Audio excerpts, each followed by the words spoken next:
നമസ്കാരം പ്രിയപ്പെട്ടവരെ, വോട്ട് വർത്തമാനത്തിൻ്റെ അടുത്ത എപ്പിസോഡിലേക്ക് ഏവർക്കും സ്വാഗതം. നമ്മൾ പതിവ് പോലെ ലോക്സഭാ മണ്ഡലങ്ങളിലെ നിയമസഭാ മണ്ഡലങ്ങളിലൂടെയാണ് യാത്ര ചെയ്യുന്നത്. ഇന്ന് നമ്മൾ കടന്നു പോകുന്നത് എറണാകുളം ലോക്സഭാ മണ്ഡലത്തിലെ നിയമസഭാ മണ്ഡലങ്ങളിലൂടെയാണ്. ജോലി ഇന്ന് മധ്യകേരളത്തിലെത്തിയിരിക്കുകയാണ് നമ്മളല്ലേ. അപ്പോൾ എങ്ങനെയാണ് ആദ്യം തുടങ്ങേണ്ടത്? എനിക്കൊന്ന് കളമശ്ശേരി തന്നെ ആയിക്കോട്ടെ, വ്യവസായ കേന്ദ്രം അല്ലേ. കളമശ്ശേരിയിൽ തന്നെ നമുക്ക് ആരംഭിക്കാം. കളമശ്ശേരിയിൽ രാജീവാണ് അവിടെ മത്സരിക്കുന്ന LDF സ്ഥാനാർത്ഥി. അതുപോലെ തന്നെ UML വേണ്ടി VE അബ്ദുൽ ഗഫൂർ, അതുപോലെ തന്നെ MP ബിനു BDGS സ്ഥാനാർത്ഥിയാണ്. എന്താണ് അവിടുത്തെ സാഹചര്യം? ടൈറ്റ് മത്സരം നടക്കുന്ന മണ്ഡലമായിരിക്കും കളമശ്ശേരി.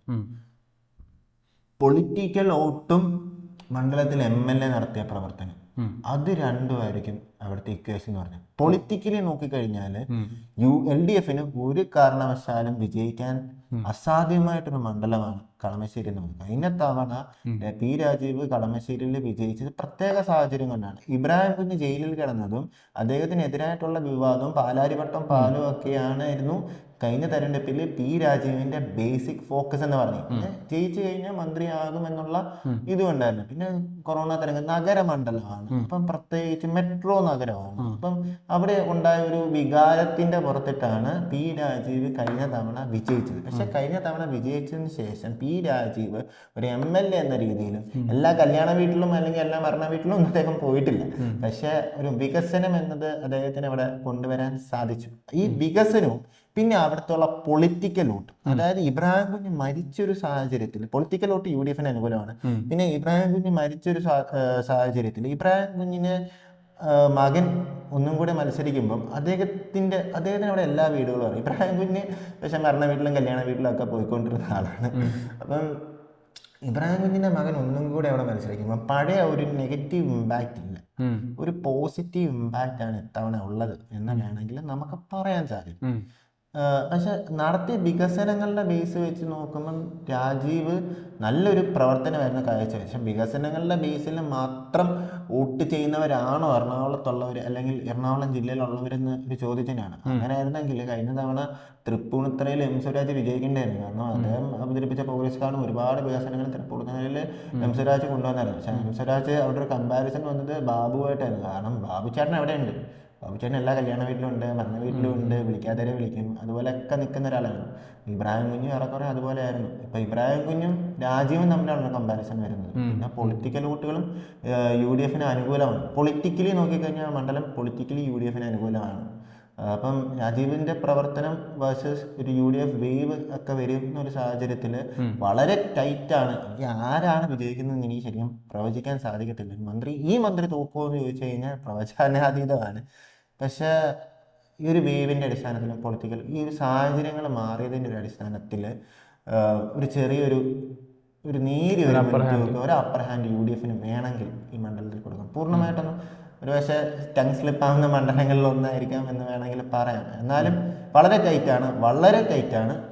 ഒരു പക്ഷെ ഒരു നേരിയ മുൻതൂക്കം ഇന്നത്തെ സാഹചര്യങ്ങളുടെ ബേസിൽ. പക്ഷെ കോൺഗ്രസ് വോട്ടുകൾ പൂർണ്ണമായിട്ടും IUMLന് വീഴണം, അങ്ങനെ ഒരു സാഹചര്യമൊക്കെ ഉണ്ട്. പക്ഷെ പൊളിറ്റിക്കലി ഇത്തവണ ടീം UDF എന്നുള്ള രീതിയിൽ നിൽക്കുകയാണ് എന്ന് അവർ പറയുന്നത് കൊണ്ട് പിന്നെ തദ്ദേശ തെരഞ്ഞെടുപ്പിലൊക്കെ വിധിയും കാറ്റ് UDFന് അനുകൂലമായിട്ട് നിൽക്കുകയാണെങ്കിൽ ഈ സർക്കാരിനോട് ഈ പിണറായി 2.0യോട് ആളുകൾക്കൊരു ചെറിയതുണ്ട്. കാരണം പിണറായി 1 എപ്പോഴും ഒരു കമ്പാരിസൺ വരും. ഇപ്പം MLA കാര്യത്തിലായാലും തൊട്ട് മുമ്പുള്ള MLA ആണ് കമ്പാരിസൺ വരുന്നത്. ഇപ്പൊ സർക്കാരിന്റെ കാര്യത്തിലായിരുന്നെങ്കിൽ പിണറായി 1 കമ്പാരിസൺ വരുന്നത്. മന്ത്രിമാരുടെ കാര്യത്തിലായാലും അത് തന്നെയാണ് വരുന്നത്. അങ്ങനെ വെച്ച് നോക്കുമ്പോൾ എനിക്ക് തോന്നുന്നു ചെറിയൊരു അടിച്ച് UDFന് കിട്ടാം. കളമശ്ശേരിയിലെ അട്ടിമറിക്ക് നല്ല സാധ്യതയുണ്ട് എന്നാണ് ഞങ്ങളുടെ ഒരു വിലയിരുത്തൽ. P രാജീവിന് ഇത്തവണ സാധ്യത കുറവാണ് എന്നാണ് ഞങ്ങൾ വിലയിരുത്തുന്നത്. എന്തായാലും വോട്ട് റിസൾട്ട് വരുമ്പോൾ നമുക്ക് നോക്കിക്കാണാം. അടുത്ത മണ്ഡലം എന്ന് പറയുന്നത് കേരളം ഏറ്റവും അധികം ശ്രദ്ധിക്കപ്പെടുന്ന മണ്ഡലമാണ് പറവൂർ. നമ്മുടെ പ്രതിപക്ഷ നേതാവ് VD സതീശൻ ഒരു ഭാഗത്ത്, മറ്റൊരു ഭാഗത്ത് ടൈസൺ മാഷ്, BJPയുടെ വത്സല പ്രസന്നകുമാർ, ഇങ്ങനെ 3 പേരാണ് മത്സരിക്കുന്നത്. എന്താണ് അവിടെ സാധ്യത, എന്താണ് സാഹചര്യം? ചേട്ടനൊരു കാര്യം ചോദിച്ചു. മണ്ഡല പുനഃക്രമീകരണത്തിന് ശേഷം LDFന് എറണാകുളം ജില്ലയിൽ ഏറ്റവും അനുകൂലമായിട്ട് അതിൻ്റെ വോട്ടും ബേസും കാര്യങ്ങളും എല്ലാം വെച്ച് പഴയ ചരിത്രങ്ങളും എല്ലാം വെച്ച് നോക്കുകയാണെങ്കിൽ LDFന് എറണാകുളം ജില്ലയിൽ ഏറ്റവും ഉറപ്പായിട്ടും ആദ്യം ലഭിക്കേണ്ട മണ്ഡലം എന്നറിയാം പറവൂര്. അത്രത്തോളം അതിൻ്റെ ഇടതു സ്വാധീനം വർദ്ധിച്ചിട്ടുണ്ട് പറവൂരിൻ്റെ. പക്ഷേ അവിടെ ഒരു മനുഷ്യൻ വന്ന് ഒറ്റയ്ക്ക് കോട്ടയാക്കിയതാണ്. ആദ്യത്തെ തവണ 1996 അദ്ദേഹം 1200 വോട്ടുകൾക്ക് തോറ്റു. അതിനുശേഷം 5 വർഷം ആ മണ്ഡലത്തിൽ നിന്ന് പ്രവർത്തിച്ച് 7000 ആക്കി, പിന്നെ 7500 ആക്കി. പന്നീൻകുമാറിനെതിരെ 2011 മത്സരം 11,000 ആയിരുന്നു. 2016 വന്നപ്പം എനിക്കൊന്ന് ശാന്താമോഹനായിരുന്നു എന്ന് തോന്നുന്നു, പഴയ മുഖ്യമന്ത്രിയുടെ മകള്. അദ്ദേഹം മത്സരിച്ച സമയത്ത് 20,000 ആക്കി ഭൂരിപക്ഷം. കഴിഞ്ഞ തവണ LDF തരംഗത്തിൽ അദ്ദേഹത്തിൻ്റെ ഭൂരിപക്ഷം 1000 വോട്ടും കൂടെ കൂട്ടി 21,000 ആയി. മണ്ഡലത്തെ നോക്കിയിട്ടുണ്ട്. പക്ഷെ ആ മണ്ഡലത്തിൽ വികസനം എന്തെന്ന് ചോദിച്ചു കഴിഞ്ഞാൽ നമുക്ക് പറയാൻ പറ്റില്ല. പക്ഷെ ആ മണ്ഡലത്തിൻ്റെ മുക്കിലും മൂലയിലും എല്ലാം VD സതീശൻ നിറഞ്ഞു നിന്നതുകൊണ്ടാണ് ആ ഒരു LDF മണ്ഡലം അത് UDFന് വേണ്ടിയിട്ട് ഇന്ന് അത് വോട്ട് ചെയ്യുന്നത്. VD സതീശൻ ഒരുപക്ഷെ മാറിയതിന് ശേഷം പല അത്ഭുതങ്ങളും അവിടെ സംഭവിക്കും. പക്ഷേ ഇന്നത്തെ സാഹചര്യത്തിൽ ഒരു കുലുക്കവും ഇല്ലാതെ നമ്മുടെ പ്രതിപക്ഷ നേതാവിൻ്റെ ഭൂരിപക്ഷം കൂടാനാണ്. ഒരിക്കലും മോശം സ്ഥാനാർത്ഥി നമുക്ക് പറയാൻ പറ്റില്ല. ഈ കൈപ്പമംഗലം പറവൂരെന്ന് പറഞ്ഞ അക്കരെ ഇക്കരെയാണ് വേണമെങ്കിൽ നമുക്ക് പറയാൻ സാധിക്കും. വിളിച്ചാൽ ഓടിയെത്തുന്ന ദൂരമേ ഉള്ളൂ. എനിക്ക് തോന്നുന്നു ടൈസൺ മാഷയുടെ എന്തോ അദ്ദേഹത്തിനോടൊരു പ്രത്യേക ബന്ധം കൂടിയുണ്ട്. അപ്പം അതിൻ്റെയൊക്കെ ബേസിസിലാണ് കൈപ്പമംഗലത്ത് അദ്ദേഹം മത്സരിക്കുന്നത്. ടൈസൺ മാഷ് ഇത്തവണ സതീശിനെതിരെ നുണേശൻ എന്നൊക്കെയുള്ള പ്രചാരണം എല്ലാം ആഞ്ഞു നിൽക്കുന്നത് പറവൂരാണ്. പക്ഷെ ആ മണ്ഡലത്തിലുള്ള ആളുകൾ അത് വിശ്വസിക്കുമെന്നാണ്. കാരണം എല്ലാ കാര്യത്തിലും പറവൂര് സതീശൻ ഇടപെടുന്നുണ്ട്. കയ്യൊപ്പുണ്ട്. സതീശൻ്റെ ഒരു പോക്കറ്റുകളുണ്ട്. സതീശന് പ്രത്യേകമായിട്ട് അവിടെ വേണമെങ്കിൽ ഒരു സ്ക്വാഡ് ഉണ്ടെന്ന് പറയാം. VD സതീശനാണ് എനിക്ക് തോന്നുന്നു ഒരു ന്യൂജൻ പൊളിറ്റിക്സിൽ ഞാൻ ഒരു പക്ഷേ കണ്ടിട്ടുള്ളതിൽ വെച്ച് ഏറ്റവും നല്ല ഇലക്ഷൻ മാനേജേഴ്സിൽ ഒരാളാണ്. നമുക്ക് ഈ ഇലക്ഷൻ്റെ മാനേജ്മെൻറ്റും അനാലിസിസും ഇത് എങ്ങനെയാണ് ഓരോ മണ്ഡലത്തിലും വോട്ടുകൾ വരുന്നതെന്നൊക്കെ നമ്മളിത് എപ്പോഴും നോക്കിക്കാണാൻ ആഗ്രഹിക്കുന്ന ഒരു വിദ്യാർത്ഥിയാണ്. അപ്പം എനിക്ക് തോന്നുന്നു അദ്ദേഹം ഈ ഓരോ മണ്ഡലത്തെ പറ്റിയിട്ട് അദ്ദേഹത്തിനും അതുപോലൊരു അനാലിസിസ് ഉണ്ട്. ഇതെല്ലാം അദ്ദേഹം ഒരു പൊളിറ്റിക്കൽ അനാലിസ്റ്റാണ് വേണമെങ്കിൽ നമുക്ക് പറയാൻ സാധിക്കും. അപ്പം അതുകൊണ്ട് തന്നെ VD സതീശൻ ആ ഒരു കാര്യത്തിൽ എവിടെയൊക്കെ വോട്ട് വരുമെന്ന് കൃത്യമായിട്ട് ഈ മണ്ഡലത്തിൽ VD സതീശൻ അറിയാം. VD സതീശൻ്റെ ഭൂരിപക്ഷം പ്രത്യേകിച്ച് കഴിഞ്ഞ തവണ അദ്ദേഹം മത്സരിക്കുമ്പോൾ അദ്ദേഹത്തിൻ്റെ ഭൂരിപക്ഷം 21,000 ആയെങ്കിൽ ഇത്തവണ അത് 30,000 വരെ ഒരുപക്ഷെ എത്താനുള്ള സാധ്യതയുണ്ട് എന്ന് നമുക്ക് വേണമെങ്കിൽ കാണാൻ സാധിക്കും. പറവൂരിൽ കുറച്ചുകൂടി വോട്ട് കൂടാനാണ് സാധ്യത എന്നാണ് UDFന്, പ്രത്യേകിച്ച് VD സതീശന് ലഭിക്കാനാണ് സാധ്യത എന്നാണ് ഞങ്ങളുടെ ഒരു വിലയിരുത്തൽ. പറവൂരിൽ നമുക്ക് നേരെ പോകേണ്ടത് വൈപ്പിനിലേക്കായിക്കോട്ടെ. വൈപ്പിനിൽ മുൻ മേയർ ടോണി ചമ്മണിയാണ് കോൺഗ്രസിന് വേണ്ടി മത്സരിക്കുന്നത്.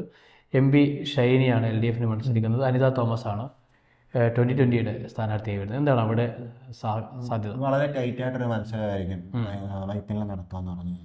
വൈപ്പിൻ മണ്ഡലം എന്ന് പറയുന്നത് ഇത്തവണ വളരെ ടൈറ്റ് ആയിട്ടൊരു മത്സരം നടക്കാൻ സാധ്യതയുള്ള നിയോജക മണ്ഡലമാണ് വൈപ്പിൻ മണ്ഡലം എന്ന് പറയുന്നത്. ഈ മണ്ഡല പുനർനിർമ്മാണത്തിന് ശേഷം വൈപ്പിൻ എന്ന് പറയുന്ന നിയോജക മണ്ഡലം ശരിക്കും UDFന് അനുകൂലമായിട്ടൊരു നിയോജക മണ്ഡലമായി മാറുകയാണ് ഉണ്ടായത്.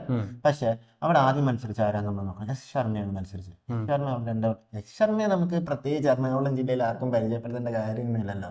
S ശർമ്മ എന്ന കാൻഡിഡേറ്റിന്റെ ബലത്തിലാണ് ആദ്യത്തെ തവണ വൈപ്പിനിൽ ജയിക്കുന്നതെങ്കിൽ രണ്ടാമത്തെ തവണ ഇടത് തരംഗത്തിന്റെ പുറത്താണ് അദ്ദേഹം ഭൂരിപക്ഷം കിട്ടിയത്. മൂന്നാം തവണ വന്നപ്പം ഉണ്ണികൃഷ്ണന് കിട്ടിയ അഡ്വാൻറ്റേജ്, ഉണ്ണികൃഷ്ണൻ ശരിക്കും തൃക്കാക്കരക്കാരനാണ്. തൃക്കാക്കരയിൽ നിന്ന് വൈപ്പിനിൽ വന്ന് മത്സരിച്ചപ്പം ഉണ്ണികൃഷ്ണന് കിട്ടിയ അഡ്വാൻറ്റേജും S ശർമ്മ അവിടെ ഉണ്ടാക്കി വെച്ച ബേസ് ആണ്.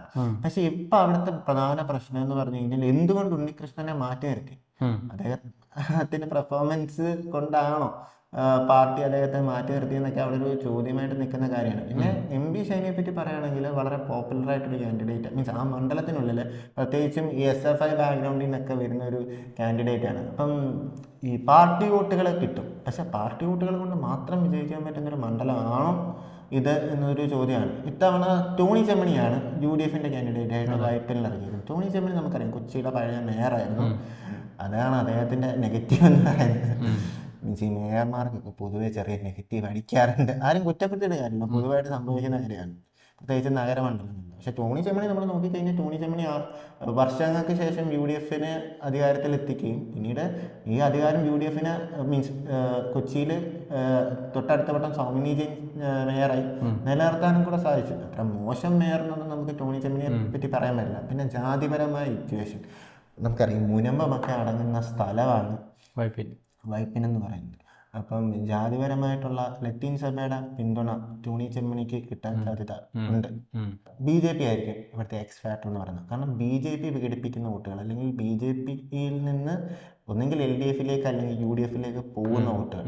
ഇങ്ങനത്തെ ഒരു സാഹചര്യത്തിൽ ചേട്ടാ വളരെ ടൈറ്റ് മത്സരമായിരിക്കും MB ഷൈനിയും ടോണി ചെമ്മണിയും തമ്മിലുള്ള മത്സരം. പക്ഷെ ജാതിപരമായിട്ടുള്ള ഇക്വേഷൻസും പിന്നെ മണ്ഡലത്തിലെ നിലവിലെ ഒരു സാഹചര്യവും, കാരണം MLAക്കെതിരെ ഈ MLAമാരുടെ കമ്പാരിസൺ കഴിഞ്ഞ മണ്ഡലത്തിൽ പറഞ്ഞ പോലെ ഈ മണ്ഡലത്തിലും ബാധകമായിട്ടൊരു കാര്യമാണെന്ന് നമുക്ക് പറയാൻ സാധിക്കും. S ശർമ്മയുമായിട്ടാണ് ഉണ്ണികൃഷ്ണൻ ഒരു കമ്പാരിസൺ വന്നത്.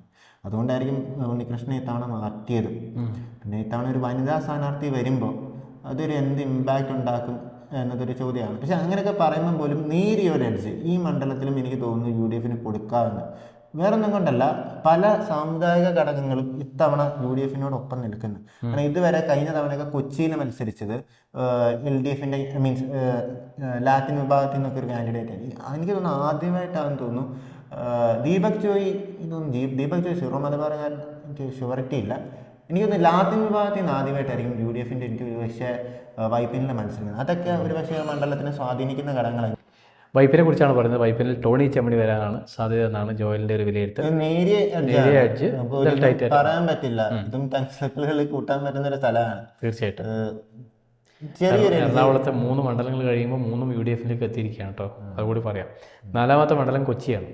കൊച്ചിയിൽ ഇത്തവണ KJ മാക്സി ഇപ്പോഴത്തെ MLA, DCC president Muhammad Shiyas, പിന്നെ 2020 സേവിയർ ജോലപ്പൻ, ഇങ്ങനെ 3 പേരാണ് മത്സരിക്കുന്നത്. എന്താണ് അവിടെ സാഹചര്യം? ഇപ്പോൾ ടൈറ്റ് ആയിട്ടുള്ള കൊച്ചി വളരെ ടൈറ്റ് ആയിട്ടുള്ള എന്താണ് കൊച്ചിയിൽ ഇതുവരെ മാക്സിക്കുള്ള വോട്ടുകളായിരുന്നു ഇത്തവണ കൃത്യമായിട്ട് ആ ഒരു വോട്ടിന്റെ ബേസിസിലായിരുന്നു LDF വിജയിച്ചുകൊണ്ടിരുന്നത്. പിന്നെ ആദ്യത്തെ തവണ അദ്ദേഹം മത്സരിക്കുമ്പോൾ ചെല്ലാനത്തിന്റെ ഒരു ഇഷ്യൂ ഒക്കെ ഭയങ്കര കത്തി എന്നൊരു സമയമായിരുന്നു. ഡൊമിനിക് പ്രസന്റേഷൻ ആയിരുന്നു അതിന് മുമ്പുള്ള MLA എന്ന് പറയുന്നത്. അദ്ദേഹം ആ മണ്ഡലത്തിന് അത്ര കാര്യമായിട്ട് നോക്കിയിട്ടുണ്ടോ എന്ന് ചോദിച്ചു കഴിഞ്ഞാൽ ഇല്ല.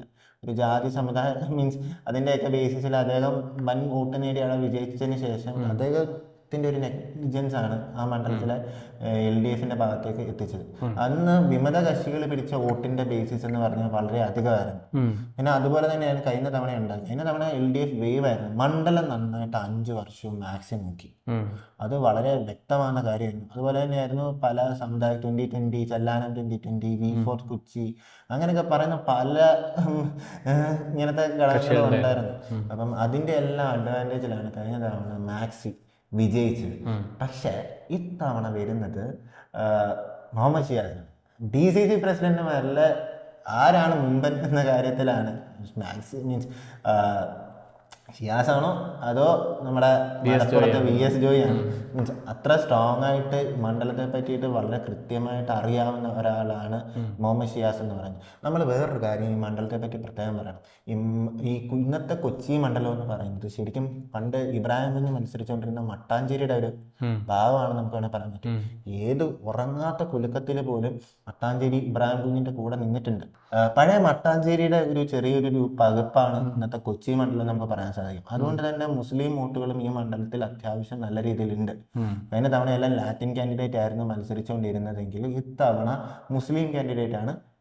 മുസ്ലിം നാമധാരിയായിട്ടുള്ള ഷിയാസ് ആണ് ഈ മണ്ഡലത്തിൽ മത്സരിക്കുന്നത്. പിന്നെ VD സതീശൻ ആരെയും തലയെ മുറുക്കി ഈ മണ്ഡലത്തിൽ എങ്ങനെ വോട്ട് പിടിക്കണം എന്ന് VD സതീശനെ പ്രത്യേകിച്ച് പഠിപ്പിക്കേണ്ട കാര്യമില്ല.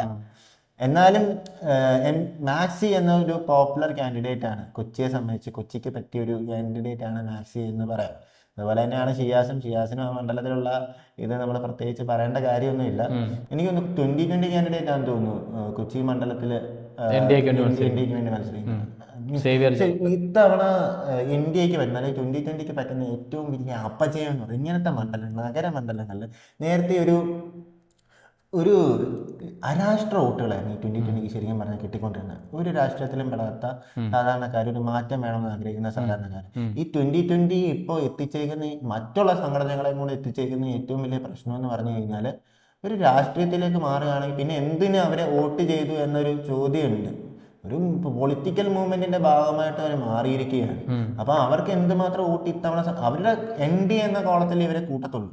അപ്പം ഈ പോയ വോട്ടുകൾ അത് UDF-ന്റെ വോട്ടുകളാണെങ്കിൽ സ്വാഭാവികമായിട്ടും അത് ഇത്തവണത്തെ ഇലക്ഷനിൽ UDF വേവിന്റെ അടിസ്ഥാനത്തിൽ UDF-ലേക്ക് തന്നെ തിരിച്ചു വരാൻ ചാൻസ് ഉണ്ട്. എന്നാലും ഞാൻ പറയുന്നു 10 വർഷം അവിടെ നിന്ന MLA അവിടെ ഉണ്ടാക്കി വെച്ചിരിക്കുന്ന സ്വാധീനം അത് വലുതാണ്. പക്ഷെ രാഷ്ട്രീയപരമായി ഇന്നത്തെ ഒരു ചുറ്റുപാട് വെച്ച് നോക്കുമ്പോൾ ഞാൻ പറഞ്ഞില്ല, ഇതൊരു ടങ്സ്ലിപ്പാണ്. ഇതിന് നേരിയ മുൻതൂക്കം ഈ ഒരു മണ്ഡലത്തിലും വേണമെങ്കിൽ UDF-ന് നമുക്ക് കൊടുക്കാൻ സാധിക്കുന്ന ഒരു മണ്ഡലമാണ് എന്ന് നമുക്ക് വേണമെങ്കിൽ പറയാൻ സാധിക്കും. UDF-നും ഇവിടെ ഒരു അട്ടിമറി ഉണ്ടാവാനുള്ള സാധ്യതയാണ് ഞങ്ങൾ വിലയിരുത്തുന്നത്. മുഹമ്മദ് ഷിയാസ് വിജയിച്ചു വരാനാണ് സാധ്യത എന്നാണ് വിലയിരുത്തൽ. അടുത്തത് തൃപ്പൂണിത്തുറ മണ്ഡലമാണ്. തൃപ്പൂണിത്തുറ മണ്ഡലം ഇത്തവണ രസകരമാണ്. കാരണം KN ഉണ്ണികൃഷ്ണൻ CPM-ന് വേണ്ടി, കോൺഗ്രസിന് വേണ്ടി പുതിയ സ്ഥാനാർത്ഥി ദീപക് ജോയ്, അതുപോലെ 2020 അഞ്ജലി നായർ, നമ്മുടെ സിനിമാ നടിയൊക്കെ അഞ്ജലി നായർ, ഈ 3 പേരുമാണ് മത്സരിക്കുന്നത്. എന്താണ് അവിടുത്തെ ഒരു സാധ്യത? ഉണ്ണികൃഷ്ണൻ നമ്മൾ പറഞ്ഞല്ലോ, വൈപ്പിനിൽ നിന്ന് ശരിക്കും പറഞ്ഞാൽ തൃപ്പൂണിത്തുറയിലേക്ക് പറിച്ചണപ്പെടുകയായിരുന്നു. അത് എന്തിനു വേണ്ടിയാണ് എന്ന് അവിടെയുള്ള ആളുകളൊക്കെ ചോദിക്കുന്നുണ്ട്. പക്ഷെ ഈ തൃപ്പൂണിത്തുറ എന്ന് പറഞ്ഞ ഡീലിമിറ്റേഷന് ശേഷം അത് LDF-ന് അനുകൂലമായിട്ട് നിൽക്കുന്ന ഒരു നിയോജക മണ്ഡലമാണ് എന്ന് നമുക്ക് പറയാൻ സാധിക്കും. പണ്ട് K ബാബു മത്സരിച്ച തൃപ്പൂണിത്തുറ അല്ല ഇന്നത്തെ തൃപ്പൂണിത്തുറ. ആ തൃപ്പൂണിത്തുറ ഭാഗങ്ങളൊക്കെ പുതിയതായിട്ട് രൂപകൽപ്പന ചെയ്യപ്പെട്ട തൃക്കാക്കര മണ്ഡലത്തിലാണ്. ഇത് ശരിക്കും പറഞ്ഞാൽ K ബാബുവിന്റെ ബലത്തിലാണ് ഈ മണ്ഡലത്തിൽ ശരിക്കും പറഞ്ഞ UDF ജയിച്ചു പൊക്കൊണ്ടിരുന്നു. ഇനി ഒന്ന് ദീപക് ജോയ് എന്ന് പറയുന്നത് K ബാബുവിന്റെ നോമിനിയാണ് എന്ന് പറയുമ്പം പോലും 2 കാൻഡിഡേറ്റ്സ് ആണ് മത്സരിക്കുന്നത്. ഈരവ പ്രാധാന്യം എല്ലാം ഒരുപാടുള്ള മണ്ഡലമാണ്. നമ്മൾ പിന്നെ പ്രത്യേകിച്ച് നോക്കേണ്ടത് ഈ മണ്ഡലത്തിൽ 2020 ആണ് മത്സരിക്കുന്നത്. അതായത് BJPക്ക് ഇഷ്ടം പോലെ വോട്ടുകളുള്ള സ്ഥലമാണ് ഈ തൃപ്പൂണിത്തുറ എന്ന് പറയുന്നത്. ഈ വോട്ടുകൾ എങ്ങോട്ട് പോകും എന്നൊരു ചോദ്യമുണ്ട്. ഈ വോട്ടുകൾ ബാബു ആയിരുന്നു മത്സരിച്ചിരുന്നെങ്കിൽ ബാബുവിലേക്ക് പോകുമായിരുന്നു. ഇത്തവണ ഉണ്ണികൃഷ്ണൻ മത്സരിക്കുന്നത് കൊണ്ട് 2020 പൂർണ്ണമായിട്ട് വോട്ടുകൾ പോകും. ഉണ്ണികൃഷ്ണൻ ഈ വോട്ടുകൾ പോകാനാണ് സാധിക്കും. ഉണ്ണികൃഷ്ണൻ ഭാഗ്യം ചെയ്ത കാൻഡിഡേറ്റ് ആണ് തീർച്ചയായിട്ടും എനിക്ക് പറയേണ്ടി വരും. ദീപക് ജോയ് ആ മണ്ഡലത്തിനുള്ളിൽ തന്നെയുള്ള പോപ്പുലർ ആയിട്ടൊരു കാൻഡിഡേറ്റ് ഉണ്ട്. കഴിഞ്ഞ തവണ അദ്ദേഹത്തിന് വൈപ്പിനിലൊക്കെ പോയി മത്സരിക്കേണ്ടി വന്നു. ഇത്തവണ വളരെ ടൈറ്റ് ആയിരിക്കും. ഈ മണ്ഡലത്തെ പറ്റി ഒരുപാട് പറയാനൊന്നുമില്ല. ഒരാൾ വന്ന് ഒരു കോട്ടയാക്കി മാറ്റി, പിന്നെ അദ്ദേഹത്തിന് ഒരു തവണ പരാജയപ്പെട്ടപ്പോൾ പോലും K ബാബുവും M സുമരാജും തമ്മിലുള്ള കമ്പാരിസൺ വന്നപ്പോൾ മസിൽ പിടിക്കാതെ എല്ലാ കല്യാണ വീട്ടിലും പോകുന്ന, എല്ലാ മരണ വീട്ടിലും പോകുന്ന, വിളിക്കാതെ തന്നെ എല്ലായിടത്തും ഓടിയെത്തുന്ന ബാബുചേട്ടനായിട്ട് കമ്പയർ ചെയ്തപ്പം സ്വരാജ് ഒന്ന് അടിമതറിയെങ്കിലും ബാബുചേട്ടന് പിന്നീട് ഒരു അവസരം കൊടുത്തില്ല. അദ്ദേഹത്തിന് അനാരോഗ്യമൊക്കെ കഴിഞ്ഞ 5 വർഷം അത്യാവശ്യം ബാധിച്ചിട്ടുണ്ട്. അതുകൊണ്ട് തന്നെയാണ് അദ്ദേഹം ഇത്തവണ മത്സരിക്കുന്നില്ല എന്ന് പറഞ്ഞത്. അപ്പോൾ K ബാബുവിന്റെ ഒരു സ്വാധീനം തന്നെയായിരിക്കും UDF-ന് ഒരു ടഫ് ഫൈറ്റ് കൊടുക്കാൻ സാധിക്കും. ഇനി UDF വേവ് ഉണ്ട്, ടഫ് ഫൈറ്റ് കൊടുക്കാൻ സാധിക്കുന്നത് ഞാൻ പറയുള്ളൂ. ഇത്തവണ എനിക്ക് തോന്നുന്നു LDF ഈ മണ്ഡലത്തിൽ നേരിയൊരു പൊസിഷൻ, ഇതും ടങ്സ്ലിപ്പാണ്. ഈ പറഞ്ഞ മണ്ഡലങ്ങളെല്ലാം LDF-ന് നല്ലൊരു ടൈറ്റ് കോമ്പറ്റീഷൻ കൊടുക്കാൻ സാധിക്കും. അല്ലെങ്കിൽ ഒരു നേരിയ വോട്ടിന്റെ വ്യത്യാസം LDF-ന് ഈ UDF തരംഗത്തിൽ വിജയിക്കാൻ സാധിക്കുന്ന മണ്ഡലങ്ങളാണ്. അപ്പം നമ്മൾ കൊച്ചിയുടെ കാര്യമൊക്കെ പറഞ്ഞു, UDF-ന് ഒരു നേരിയ മുൻതൂക്കമുണ്ട്. അതുപോലെ തന്നെ തൃപ്പൂണിത്തുറയുടെ കാര്യത്തിൽ പറയുകയാണ്, ഇത്തവണ LDF-നൊരു നേരിയ മുൻതൂക്കം ഉണ്ടാവാനാണ് സാധ്യത കൂടുതൽ. പക്ഷേ ഇവിടെ ഒരു എക്സ് ഫാക്ടർ എന്ന് പറഞ്ഞാൽ K ബാബുവാണ്. ചിലപ്പോൾ ഈ മണ്ഡലം മാറാനും ചാൻസ് ഉണ്ട്. വളരെ വ്യത്യസ്തമായൊരു അഭിപ്രായമാണ് ഇത്തവണ തൃപ്പൂണിത്തുറയെക്കുറിച്ച്. തൃപ്പൂണിത്തുറയിൽ LDF തിരിച്ചു വരാൻ സാധ്യതയാണ് ജോയൽ വിലയിരുത്തുന്നത്. അടുത്ത മണ്ഡലം എറണാകുളമാണ്. എറണാകുളം നഗരമണ്ഡലമാണ്. അവിടെ സാബു ജോർജാണ് LDF സ്ഥാനാർത്ഥി. കോൺഗ്രസിന് വേണ്ടി TJ വിനോദ്, അതുപോലെ തന്നെ PR ശിവശങ്കരൻ BJP സ്ഥാനാർത്ഥിയാണ് അവിടെ മത്സരിക്കുന്നത്. എന്താണ് അവിടുത്തെ ഒരു സാധ്യത? TJ വിനോദ് ഇപ്പോഴത്തെ MLA കൂടിയാണ്. ഒന്നും പറയാനില്ല കേട്ടോ, UDF-ന്റെ കോട്ടയാണ്. TJ വിനോദ് പഴയ DCC പ്രസിഡന്റ് ആയിരുന്നു. പിന്നെ ഇത്തവണ എനിക്കൊന്ന് സോഷ്യലിസ്റ്റ് പാർട്ടിക്കാണ് തോന്നുന്നു സീറ്റ് കൊടുത്തത്. പക്ഷെ അത് അങ്കമാലി ഇതും തമ്മിൽ വെച്ച് മാറിയതാണ്. അദ്ദേഹത്തിന് അവിടെ തന്നെ ഉള്ള ആളാണ്. അദ്ദേഹത്തിന് സ്വാധീനമൊക്കെ ഉണ്ടെന്ന് പറയാനുള്ള ഇതിന്റെ ഒരു UDF സ്വഭാവം എന്നൊന്നും പറയാം. പ്രത്യേകിച്ച് മണ്ഡല പുനർനിർമ്മാണത്തിനൊക്കെ ശേഷം ഇതിന്റെ UDF സ്വഭാവം വർദ്ധിക്കുകയാണ് ചെയ്യുന്നത്. പിന്നെ TJ വിനോദ് എന്ന് പറഞ്ഞാൽ അവിടെ അത്യാവശ്യം പോപ്പുലർ ആയിട്ടുള്ള MLA തന്നെയാണ്. കൂടുതലൊന്നും ഡെക്കറേഷൻ ഇല്ല. UDF തന്നെ ഈ മണ്ഡലത്തിൽ വിജയിക്കും. 2020 കാൻഡിഡേറ്റ് ആണോ? BJP-യുടെ കാൻഡിഡേറ്റ് ആണ് PR ശിവശങ്കർ. BJP-ക്കൊന്നും അധികം വലിയ വോട്ട് ഈ മണ്ഡലത്തിൽ ഇല്ല എന്ന് നമുക്ക് വേണമെങ്കിൽ പറയാൻ സാധിക്കും. അത് പൂർണ്ണമായിട്ടും UDF വേവും കൂടെ ഉണ്ടാവുകയാണെങ്കിൽ പൂർണ്ണമായിട്ടും UDF-ന്റെ കൂടെ നിൽക്കുന്ന മണ്ഡലമാണ്. എറണാകുളം മണ്ഡലത്തിൽ മറ്റ് വ്യത്യസ്തതകളൊന്നും ഉണ്ടാകില്ല, ഡെക്കറേഷൻസിൻ്റെ ആവശ്യമില്ല. അവിടെ TJ വിനോദ് തന്നെ വിജയിക്കാനാണ് സാധ്യത എന്നാണ് ജോയലിൻ്റെ ഒരു വിലയിരുത്തൽ. അടുത്ത മണ്ഡലം തൃക്കാക്കരയാണ്. തൃക്കാക്കര നമുക്കെല്ലാം അറിയാം. അവിടെ ഇപ്പോൾ ഉമാ തോമസ് ആണ് MLA. അതുപോലെ തന്നെ CPM-ന് വേണ്ടി മത്സരിക്കുന്നത് പുഷ്പദാസാണ്. അതുപോലെ തന്നെ 2020 വേണ്ടി മത്സരിക്കുന്നത് സിനിമാ സംവിധായകനൊക്കെ ആയിട്ടുള്ള അഖിൽ മാരാർ. മൂന്നാളുകൾ മത്സരിക്കുകയാണ്. എന്താണ് അവിടുത്തെ ഒരു സാഹചര്യം? തൃക്കാക്കര ശരിക്കും പറഞ്ഞാൽ K ബാബു മണ്ഡല പുനർനിർമ്മാണത്തിൽ K ബാബുവിന് വേണ്ടിയിട്ട് K ബാബു രൂപകൽപ്പന ചെയ്ത മണ്ഡലമാണ് തൃപ്പൂണിത്തുറ, മീൻസ് തൃക്കാക്കര എന്ന് പറയുന്നത്. കെ ബാബു മത്സരിക്കാൻ വേണ്ടി നോക്കി വെച്ച് കംപ്ലീറ്റ്ലി UDF വേണ്ടിയിട്ട് മാത്രം ഈ കൊച്ചി കോർപ്പറേഷനുള്ള സ്ഥലങ്ങളായാലും ഏറ്റവും കൂടുതൽ വരുമാനം തരുന്ന തൃക്കാക്കര മുനിസിപ്പാലിറ്റി ആയാലും എല്ലാം UDF 100% UDF ഒരു വേവിൽ പോലും, അതായത് കഴിഞ്ഞ തവണയൊക്കെ വേവ് ഉണ്ടായിട്ടും PT തോമസിനെ തോൽപ്പിക്കണം എന്ന് പിണറായി വിജയൻ നിലപാടെടുത്തിട്ട് പോലും കുലുങ്ങാതെ നിന്ന നിയോജക മണ്ഡലമാണ്, നഗരമണ്ഡലമാണ്. കൂടുതൽ ഡെക്കറേഷൻ ഒന്നും വേണ്ട, എനിക്കറിയാം ചേട്ടൻ്റെ വോട്ട് ആർക്കാണ്. പക്ഷേ ഇത്തവണ UDF വിജയിക്കാനാണ് സാധ്യത കൂടുതൽ. തൃക്കാക്കരയിലും UDF തന്നെ വിജയിച്ച് കയറാൻ അതായത് 100% UDF ഉറപ്പുള്ള മണ്ഡലമാണ്. കാരണം തൃക്കാക്കര പോലൊരു നിയോജക മണ്ഡലത്തിൽ UDF അടിപറ്റുകയാണെങ്കിൽ അതൊരു വൻ പരാജയത്തിലേക്ക് UDF കൊണ്ട് എത്തിക്കുന്ന സാഹചര്യമാണ്. കാരണം പ്രത്യേകിച്ച് മണ്ഡല പുനഃക്രമീകരണത്തിന് ശേഷം UDF വേണ്ടി മാത്രം ഉണ്ടാക്കിയൊരു നിയോജക മണ്ഡലമാണ് തൃക്കാക്കര എന്നൊരു സാഹചര്യത്തിൽ. തൃക്കാക്കര കൂടി കഴിയുമ്പോൾ എറണാകുളം ലോക്സഭാ മണ്ഡലം കഴിയുകയാണ്. അവിടെ നോക്കുകയാണെങ്കിൽ ഉള്ള 7 മണ്ഡലങ്ങളിൽ ഒരു മണ്ഡലം ഒഴികെ ബാക്കിയെല്ലാം UDF കൂടെ പോകുമെന്നാണ് ഞങ്ങളുടെ ഒരു പ്രവചനം, അല്ലേ? അങ്ങനെ വെച്ച് നോക്കുകയാണെങ്കിൽ ഇപ്പോൾ UDF വലിയ മുന്നേറ്റമാണ് നടത്തിയിരിക്കുന്നത്. കഴിയുമ്പോഴേക്ക് 50 സീറ്റുകളിൽ എത്തിയിരിക്കുകയാണ് UDF. LDF ആണ് 34 സീറ്റിലുമാണ്. വലിയൊരു മാർജിനിലേക്ക് പതുക്കെ പോവുകയാണല്ലേ? മാർജിൻ കുറയും ചേട്ടാ, അങ്ങോട്ട് ഇനിയും ഇങ്ങോട്ട് വരുമ്പോൾ കുറഞ്ഞോളും, അല്ലേ? ആ ഒരു പ്രതീക്ഷയാണ് LDF വേണ്ടത്. അതെ, ഇന്നത്തെ സാഹചര്യമാണ്. കാരണം ഈ മലബാർ ഒരിക്കലും പ്രതീക്ഷിക്കാത്തൊരു കാറ്റാണ് മലബാറിൽ UDF അനുകൂലമായിട്ട് വന്നത്. അതിന്റെ ചെറിയൊരു വശങ്ങൾ മാത്രമേ ശരിക്കും പറഞ്ഞു കഴിഞ്ഞാൽ മധ്യ തിരുവിതാംകൂറിൽ വന്നിട്ടുള്ളൂ ഇപ്പോഴും എന്ന് വേണമെങ്കിൽ നമുക്ക് പറയാൻ സാധിക്കും. മധ്യ തിരുവിതാംകൂറിൽ ഇത്രയും വലിയൊരു കാറ്റ് ആനടിക്കായിരുന്നെങ്കിൽ 14 ഒരുപക്ഷെ എറണാകുളത്ത് പ്രത്യേകിച്ചും UDF കൂടെ പോകുന്നത്. പക്ഷെ അങ്ങനത്തെ ഒരു സാഹചര്യം അല്ല. കുറച്ച് സീറ്റുകളിൽ LDF ജയിച്ച് കയറാവുന്ന ചാൻസ് ഇപ്പോഴും നിലനിൽക്കുന്നു. അപ്പം മധ്യ കേരളത്തിലേക്ക് വരുമ്പം വേവിൻ്റെ ഒരിത് എഫക്റ്റ് ചെറിയ തോതിലെങ്കിലും മീൻസ് ഉണ്ടെന്ന് പറയുമ്പോഴും മലബാറിലുള്ള അത്രയും ആന് വീശുന്നില്ല. ഒരു പക്ഷേ മുസ്ലിം കൺസൾട്ടേഷനൊക്കെ മലബാറിൽ ഇത്തവണ നല്ല രീതിയിൽ സംഭവിക്കും. പക്ഷെ മധ്യ തിരുവിതാംകൂറിൽ ഇത്തവണ സംഭവിക്കുന്നത് BJP വോട്ട് ഉണ്ട്. അതായത് കഴിഞ്ഞ തവണ UDF എല്ലാ കാലവും കെട്ടിക്കൊണ്ടിരുന്ന ക്രിസ്ത്യൻ ബെൽറ്റ് ഇത്തവണ കുറേയൊക്കെ LDF ഇത്തവണ അധികം പോകില്ല. കാരണം LDF ഇത്തവണ BJP പോകുന്നു. ഒരു തേർഡ് ഓപ്ഷനും കൂടെ വന്നിട്ടുണ്ട്. അപ്പം അങ്ങനത്തെ ഒരു സാഹചര്യത്തിലാണ് ഈ മധ്യ തിരുവിതാംകൂറിലെ വേവിൻ്റെ ഒരിത് ഇച്ചിരി കുറഞ്ഞു നിൽക്കുന്നത്. എന്നാലും സ്റ്റാഗ്നൻ്റ് ആയിട്ട് പഠിക്കുന്നുണ്ട്. പ്രത്യേകിച്ച് VD സതീശൻ്റെ ഒക്കെ ഒരു ഹോം ടർഫാണ്. അതെ, എന്തായാലും നമുക്ക് നോക്കാം. അടുത്ത ദിവസം അല്ലേ 50-34 എന്ന സ്കോർ ബോർഡിലാണ് ഇപ്പോൾ എത്തിയിരിക്കുന്നത്. അടുത്ത ദിവസം അടുത്ത മണ്ഡലത്തിലേക്ക് യാത്ര ചെയ്യാം. നന്ദി, നമസ്കാരം.